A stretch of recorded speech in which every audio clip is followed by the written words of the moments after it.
वफादार हैरी ने डंबलडोर की बार बार की याचना को नजरअंदाज किया और बड़े ध्यान से कमजोर करने वाले जादुई औषधि को उनके मुंह में डाल दिया, क्योंकि केवल काले पानी से भरे प्याले को पूरा पीने पर ही वे वोल्डेमॉर्ट द्वारा छिपाए गए हॉर्क्रक्स को प्राप्त कर सकते थे। डंबलडोर को मजबूरन सारी औषधि पीनी पड़ी और वे साफ पानी से पेट धोना चाहते थे, लेकिन हैरी ने चाहे जितना जादू किया, पत्थर के स्मारक से पानी नहीं निकला। मजबूरी में उसने अपनी नजर पैरों तले झील के पानी पर डाली, लेकिन तभी पानी के नीचे से एक हाथ निकला और हैरी का प्याला छीन लिया। फिर अनगिनत इन्फेरी पानी से बाहर निकले और दोनों की ओर झपटे। डंबलडोर चाहते थे कि हैरी उन्हें एल्डर वैंड दे दे, लेकिन वे इतने कमजोर हो चुके थे कि आवाज भी नहीं निकाल पा रहे थे और हैरी के पास मौजूद जादू इस संकट का सामना करने के लिए पर्याप्त नहीं थे। जल्द ही उसे इन्फेरी ने नीचे खींच लिया और वो हिल भी नहीं सका। संकट के समय पानी की सतह पर अचानक आग की लपटें दिखी, जिन्होंने तुरंत हैरी को जकड़े इन्फेरी को पीछे धकेल दिया। दरअसल बेहद कमजोर डंबलडोर ने वैंड हासिल कर लिया था और एक साधारण सा अग्नि जादू फायरस्टॉर्म कर दिखाया। इससे दोनों किसी तरह बच निकले। स्कूल लौटने के बाद डंबलडोर अब अपने शरीर को और संभाल नहीं पा रहे थे। उन्हें they asked Harry to quickly and secretly fetch Snape, रास्ते में किसी को भी अपनी मौजूदगी का पता न लगने देना। लेकिन जैसे ही हैरी गया, माल्फॉय ने वैंड तानकर डंबलडोर पर निशाना साधा। वोल्डेमॉर्ट ने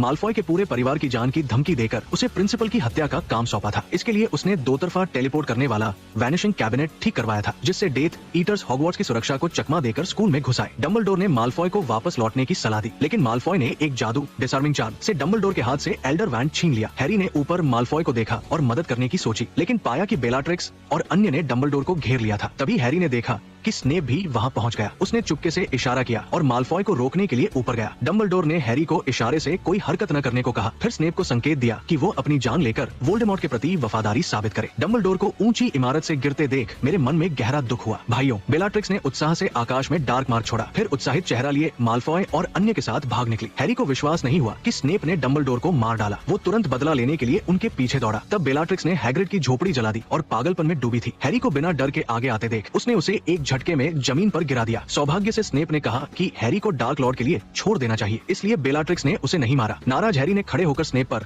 सेक्टम सेम्परा जादू किया, लेकिन स्नेप ने इसे आसानी से नाकाम कर दिया। मेरे ही जादू का इस्तेमाल मेरे खिलाफ। पॉटर, हाँ, मैं हाफ ब्लड प्रिंस हूँ। स्नेप ने एक किक मारकर हैरी की वैंड उड़ा दी, फिर शान से वहाँ से चला गया। आकाश में डार्क मार्क को देर तक टिका देख हैरी उदास चेहरा लिए स्कूल लौटा। सभी शिक्षक और छात्र खगोलीय मीनार के नीचे डंबलडोर के लिए शोक मना रहे थे। हैरी ने जमीन से लॉकेट उठाया और डंबलडोर के बुद्धिमान चेहरे को उदास नजरों से देखा। अब वो कभी उनकी शिक्षाएं नहीं सुन पाएगा। आगे की सारी मुश्किलें उसे अकेले झेलनी होंगी। सभी ने अपनी वैंड उठाकर डंबलडोर को विदाई दी। एक छोटी चिंगारी भी आग भड़का सकती है। प्रकाश अंततः अंधेरे को हटाकर दुनिया में आशा लाएगा। अगले दिन हैरी आदतन डंबलडोर के कमरे में गया। मेज पर प्रिंसिपल का चश्मा, अध पढ़ी किताब, अधूरी चाय और अधखाए मिठाई शांतिपूर्वक पड़े थे, मानो प्रिंसिपल बस कहीं दूर गए हो। प्रोफेसर मैकगोनागल ने हैरी को सांत्वना देना चाहा, लेकिन वो बिना पलटे कमरे से चला गया, क्योंकि उसे पता चला कि मिला लॉकेट नकली था। डंबलडोर ने व्यर्थ में जान गंवाई। उसमें एक कागज था जिसमें लिखा था कि उसने अपनी जान देकर असली हॉर्क्रक्स चुराया था और वो जल्द ही उसे नष्ट कर देगा, ताकि एक दिन डार्क लॉर्ड का मजबूत दुश्मन आए और उसे पूरी तरह खत्म कर दे। रब, हैरी को इस हस्ताक्षर का मतलब नहीं पता था, लेकिन अब वो हॉगवर्ट्स में पढ़ाई जारी नहीं रखना चाहता था, बल्कि बचे हुए हॉर्क्रक्स ढूंढकर नष्ट करना चाहता था। डंबलडोर के अधूरे मिशन को पूरा करने के लिए हरमाइनी और रॉन ने कहा कि वे हमेशा हैरी के साथ रहेंगे, चाहे भविष्य का रास्ता